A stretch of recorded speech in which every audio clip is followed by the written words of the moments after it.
What's going on, guys? Welcome back to my channel. Today's video is going to be a lot of fun because I'm going to let you know what I personally believe are the best physical media releases so far of 2023. So my plan is to do 2 more videos after this one. 4 months from now, at the end of August, when we have a brand new crop of brand new releases, I will do this video again. And then at the very end of the year in December, I will do an entire best of for the entire year of 2023. Kind of like an award show. Now, really quickly, I do want to say a very quick shout out to Mid-Level Media because he did do a video kind of similar to this about a week or 2 ago discussing his personal choices for the best 4K transfers of the year. And this is along the same lines, but I do have several categories that I'm going to discuss. And also, this is just my own personal opinion. If you guys out there have different opinions and you want to let me know, then comment down below and give me your list of what you think should have made it into the different categories. Whew, let's get started. That was a mouthful. Okay, so I'm going to start off with best 4K transfers so far of the year. I mentioned that, so I might as well start off with that category. So, without a doubt, so far, the best 4K transfer of 2023, in my opinion, is indeed Dragon Slayer. Dragon Slayer is not the most rewatchable movie for me, but if I am going to rewatch it again, I'm going to be extremely happy because this 4K transfer is fantastic. It is so clear. It's an older film. So to see a movie redone in such an amazing way is so awesome. They did a really great job on this one. You could really tell, and it made the movie more enjoyable for me. It enhanced my experience. So it is worth it. Like I said, it's not the most rewatchable movie for me, but if you personally are into medieval times with dragons, this is right up your alley. And you're going to want to pick this one up if you have not already. And it's a nice slipcover. They do also have that steelbook. So whichever one you can find at a reasonable price, go ahead and pick it up. It is Susan approved as the best 4K transfer so far of the year. All right, now going into the rest of these, it's really in no particular order. I just really know that that one is the best 4K transfer in my opinion. So I also chose Dawn of the Dead from Scream Factory. This one was so crystal clear, amazing. It just looked fantastic. Plus I really enjoyed the movie. So it just looked so amazing to me and it deserved to be on this list. And then my final choice, because I chose 3, I chose Mask of Zorro. Mask of Zorro looked fantastic. I recently watched this, I think about 2 weeks ago now, and I said that Catherine Zeta-Jones looked luminous. I never use the word luminous, but she looked incredible. Flawless. She looked amazing. The entire film looked fantastic. So all 3 of these 4K transfers, Mask of Zorro, Dawn of the Dead, and Dragon Slayer, I highly recommend all 3. If you have not picked them up yet, do so. If you're waiting for a sale, grab them when they're on sale because they're all great. You won't regret it. All right, let's move on to the box set category. I have 2 choices, one of them extremely obvious. This is most likely going to win box set of the year unless something else really amazing and fantastic comes along, but this is probably going to be the winner, let's be honest. It's the John Wick box set. There's no doubt in my mind. First of all, the box set is the actual book that John Wick used, I believe, in chapter 3 to kill that guy in the library. How awesome is that? You are incorporating a prop from the movie as the box set. So that is absolutely incredible. As you guys can see, it is a book. Now, when you open it, there's pages inside. You have actual pages inside. I'm trying to be delicate with this. Look at this. Can you read it? No, because it's in a different language, but that's okay. Then, beyond all the pages, you get a couple of cards. You get John Wick and his wife, and then you get John Wick and the puppy that I love so much. So that is adorable. And then underneath all of this, that's when you get to the steelbooks. I have not opened these up yet because when I picked up the box set, I just rewatched all of the movies before I saw chapter 4. So these are all still wrapped in plastic. Don't worry, I will watch them eventually. I don't have to right now. So until I do, they're remaining wrapped up. But all the steelbooks look like this, except in different colors, as you guys can see. Amazing. So incredibly amazing. So like I said, unless something really fantastic comes along and blows this out of the water, which I don't think is going to happen, this is most likely going to be the box set of the entire year. But I do have a backup choice, a second place choice, and that goes to Sidekicks. Sidekicks from Vinegar Syndrome. Now, I don't order a lot from Vinegar Syndrome, but when I do, I'm always extremely happy because Vinegar Syndrome knows physical media collectors, and whenever they ship product to you, it never comes in damaged. Everything is perfect, and they have nice quality box sets and also slipcovers. So Sidekicks came out at the very beginning of the year in January. Look at this box set. Incredible. You have the front, there's your side, there's your other side. You have your colorful back. When you open it, it's a magnet. You guys can hear that. There we go. It's a magnet. Open it up. So you have the inside with the American flag and, you know, fighting and being patriotic and all that. Then when you take out the movie, there's the back of that. When you take out the movie itself has its own slipcover. Amazing. And then you have obviously the 4K underneath, and the cover of that looks like the cover of the box set. So this was just incredible. Quality work all around. Another win for Vinegar Syndrome. So very impressive. You put that back together. Very impressive. Much worth the money. I know some people say it's not worth it. It's too expensive. Well, if you really want the movie, you'll pay it. You know what I'm saying? Like, if you really are passionate about that film, if it means something to you like this does, I have nostalgia for Sidekicks, so that's the main reason why I picked it up, then you don't mind paying a little bit more, because I know in the back of my mind that this movie and other products in the future are always going to come in with no damage. No damage at all. So to have that peace of mind, it is worth it. So Vinegar Syndrome, without a doubt, second place for the box set, for the box set category. Best box sets. All right. I don't know. Let's move on to best steelbooks. This is my category because you know I love my steelbooks.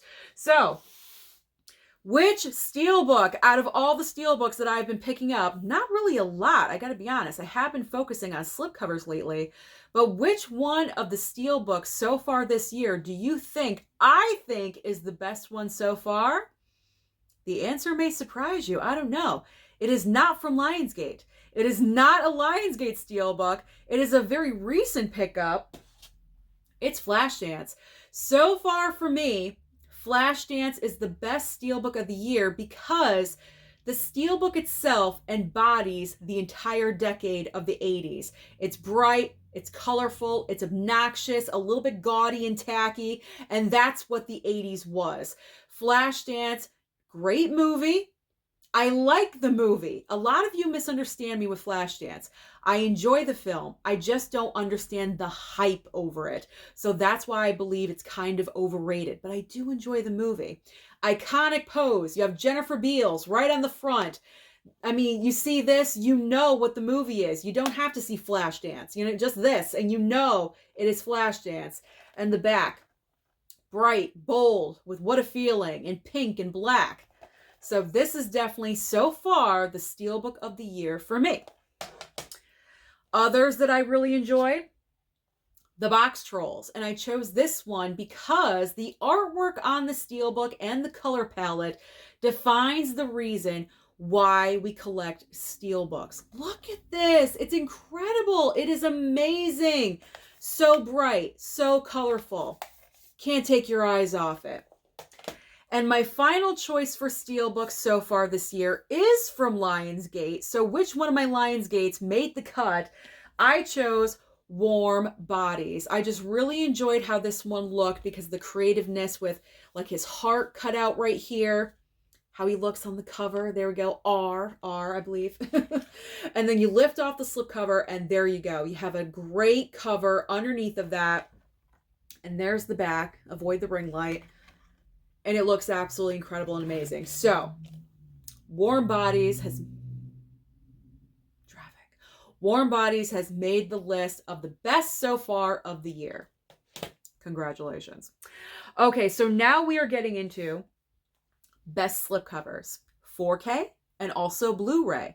Now for these two categories, I only chose one movie apiece because in my opinion, no other movie has really stepped up their game as far as slipcovers except for these two films.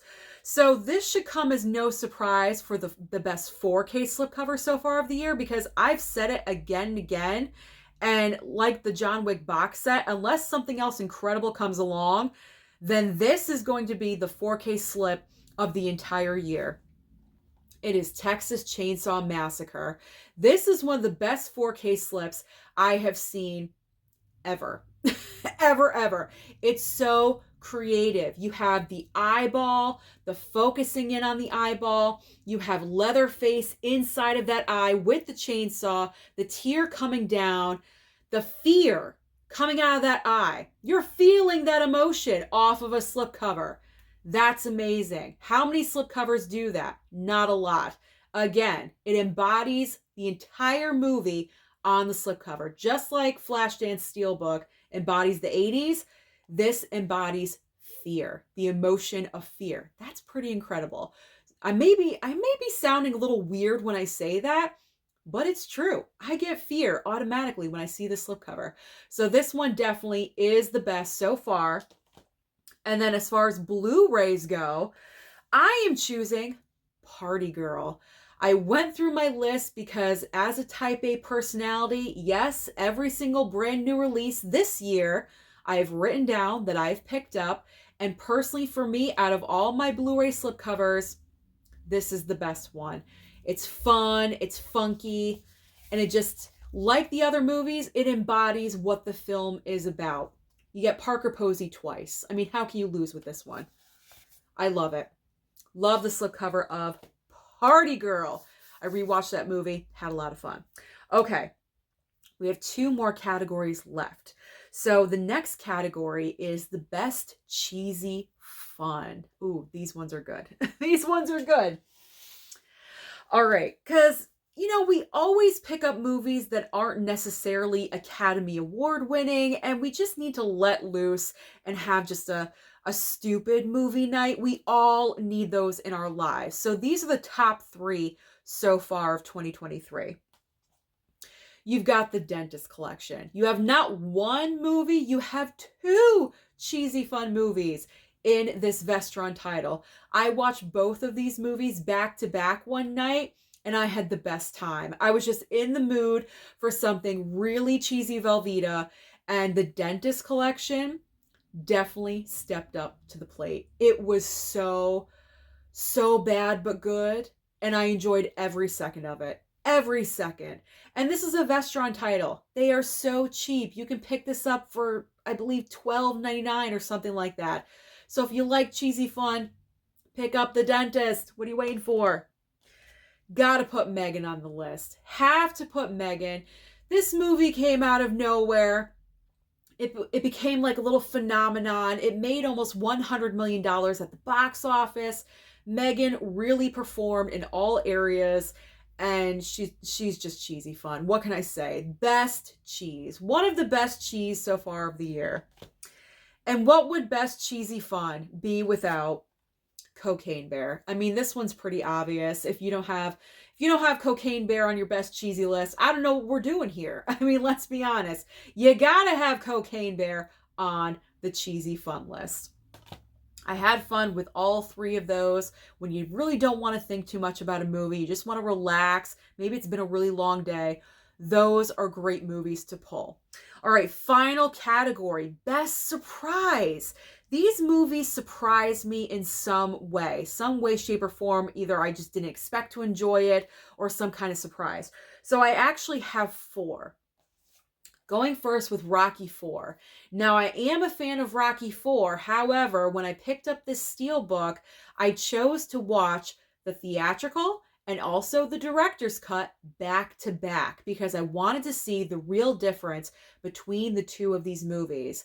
So the best surprise is Rocky IV, the director's cut. The director's cut, to me, in my opinion, is so much better than the theatrical version. You do have a little bit of a longer intro, like a recap, because Rocky movies always recap from the previous movie. So you do have a little bit longer of a recap in the beginning. They get rid of that stupid robot that's in the theatrical version. Nowhere is that robot in this movie at all. You have more serious moments between Rocky and Adrian, which I really enjoyed, like private conversations, debating on what he should do.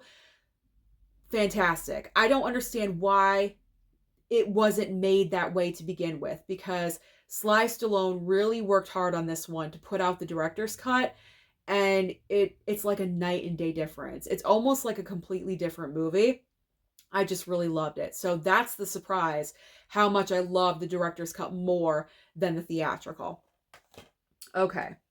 This one is on the list for big surprise because it's a Rob Zombie movie. It's House of a Thousand Corpses, and I actually enjoyed it. That's the surprise, because when it comes to Rob Zombie movies, as you guys know, I haven't seen everything that he's done. I do have a couple more of his films in my collection that I do need to watch, but as far as what I've seen before this, not a huge Rob Zombie fan. And we're talking the 2 Halloween movies and also The Munsters, which was god-awful.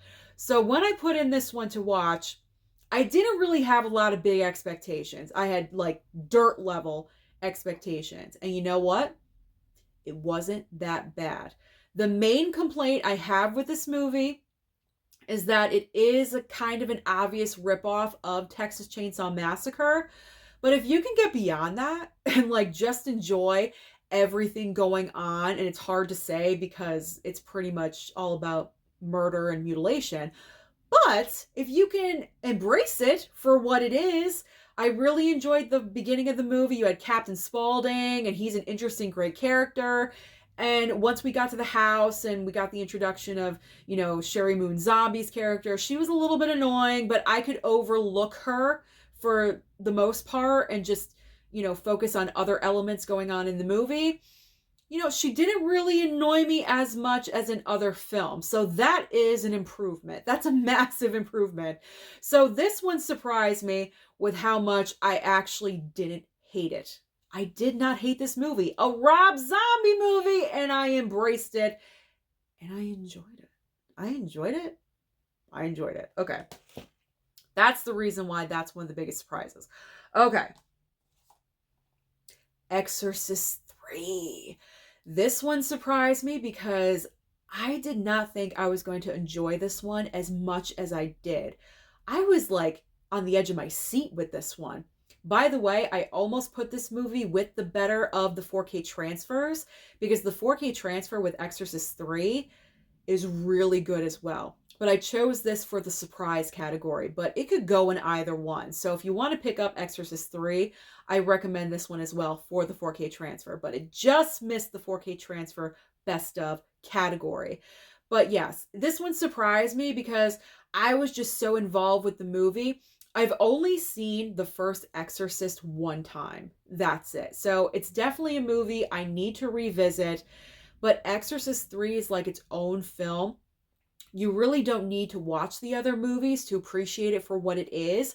It does enhance the experience. If you do watch the first Exorcist film, you don't need to watch 2. I don't even know what 2 is about, but I do not believe anything that happened in 2 is referenced in this movie. But I really enjoyed this. The entire plot line, the performances. I'm going to go so far as to say that Exorcist 3 is underrated. I believe this is an underrated movie, so I'm happy I picked this one up. And my final surprise of the year, I pulled a movie that I watched in the theater, and I was just blown away with how much I actually enjoyed it. And it's the movie Missing. Missing, I believe, is underrated as well. Now, this story is told in the same style as the movie Searching, where pretty much everything on screen, you're looking at a computer screen, pretty much for like 95% of the movie. And it's about this girl played, oh, what's her name? Storm Reed. Storm Reed, her mom goes missing. She's going on vacation with her fiance or her boyfriend. She goes missing and she cannot find her mom. Her mom is really the only person in her life. And so without her mom, she's nothing. She's trying to find her. She's doing everything she can to find her. And this movie takes you on a ride of twists and turns that I was not expecting until you get to the very end. It's like, wow, this movie is good. So if you enjoyed Searching, where it had like one little plot twist in there, you're really going to enjoy Missing because it has several plot twists in here. So this one, another great surprise of the year. So those are all of the movies, all the physical media that I personally believe are the best so far this year. Like I said in the beginning of the video, comment down below and let me know if you have differences of opinion. List your favorites. Don't forget to like and subscribe before you leave, and I'll see you next time.